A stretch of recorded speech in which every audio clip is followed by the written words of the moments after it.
You're ambitious, you want to go very far in your career, but at the same time, you also want to be a mom, you love your kids. Making a career journey and a motherhood journey go sanely possible together, both of them in parallel, is one of the toughest things. I have an 18-year-old daughter, and my career has been going for 25 years. Today, I want to share with you 4 decisions that I made in my career after my daughter came along that have really helped me sustain a career for 25 years. Okay, let's begin. First, in the year 2007 was the time when I first became a director. I was working in Melbourne, Australia. At that time, most of the people in the company, when announced that they were pregnant, it was a mindset that they're never going to return after they do a few months being pregnant, then they go on maternity leave, and they're never going to come back. It was a given because that's what the data, that's what the pattern showed. Now, when I got to know in 2007 that I was pregnant, I was a director, and I made it very, very clear to my bosses that I'm letting you know that I'm pregnant, but at the same time, I want you to know I'm back in 3 months. I said that over and over again. In the meetings, I would say, if this is going to happen 5 months after my pregnancy, then I can be there to handle this. So my bosses were reinforced with this idea that I'm returning. Now, did that work? Now, on my last day of my maternity leave, my boss called me into his office, and he said to me that I'm putting this project on hold for when you come back after 3 months of taking maternity leave, and I will get you to start this project. It definitely worked. So if you want to come back, whether you come back or no, you have the prerogative to decide that. But when you fall pregnant and you feel like you are going to come back genuinely, please say that to everyone. I am coming back. Don't just not say anything. That was number 1. Number 2, the baby came along. Once the baby came along, I realized, oh my God, how hard motherhood is. And at that point, I thought, now, can I really go back? I said with such conviction that I'm going to go back. Am I really someone who can go back? I love my baby. I hadn't expected for this situation to be like this. At that time, there was a new position that was becoming available, and my boss called and said, you're coming back. I want to promote you. And I thought, I'm definitely going to say no to this. I'm not going to take this promotion. It's not going to work. At that point, my mentor said, what you're saying no to is a wrong thing. You shouldn't be saying no to the new role. What you should be saying no to is the working hours. And I looked at my mentor and I said, what do you mean? He said, time is the most important thing for any young mother, any mother who's just become a mom. Time is very important with her kids. So you say to the company that instead of working 9 to 5, I will work a certain number of hours.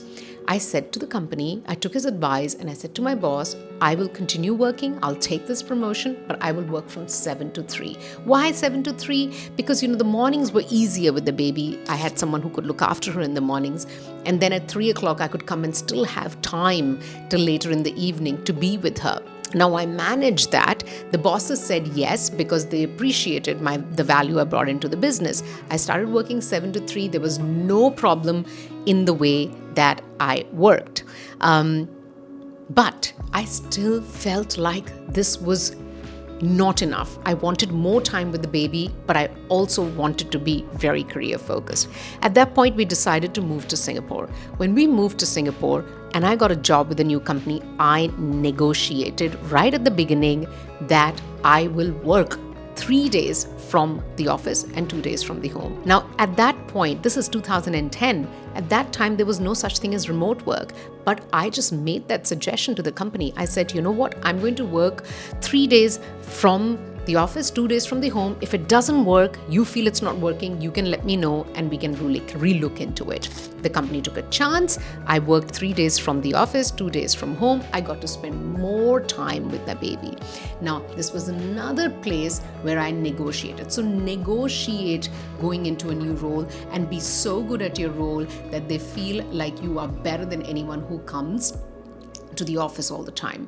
Now, what is really important for you to know is this. When I was in the office for 3 days, I focused not just on getting the work done, but I focused a lot on networking. I focused a lot on meeting up people for coffee, sitting and having lunch with them, because visibility is what you miss out when you do remote work, when you're not there in the office. Not the actual work. Actual work you do from home, you do from office, you get it done. But visibility is where the real dent takes place. So it's important that you become visible. So I focused a lot on actually being in front of people the 3 days that I was in the office. Was that enough? No. And then I started to feel like I wanted to be there more for my baby. Now, there is nothing more I could do. I was like, I've taken hours of my choice, I've taken days of my choice, I've had this career going. It was about 2012 then.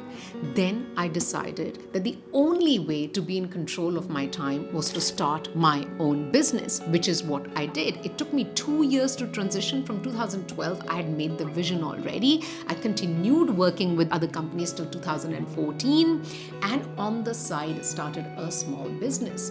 Now, the company that I was working for, I did tell them I have this small little business on the side. You will see no consequence of that in the work that I'm doing here. The companies were okay. Another risk I took. Now, for about 2 years, I did 1.5 jobs. And in 2014, I felt like my own business had flourished enough for me to leave working for anyone. Now, I was fully in control of my time. I was working, had a thriving business, and also was able to spend a lot of time with my baby. So this was the journey from 2007 to 2014. If you notice this, there is only one thing that you have to be mindful of, which is how do you manage time and get freedom to be able to decide where you're going to spend your time and how you're going to spend your time. When you get that in place, everything else, you want to be fit, can be done. You want to read more, can be done. Autonomy over your time is the biggest thing for any mom who works.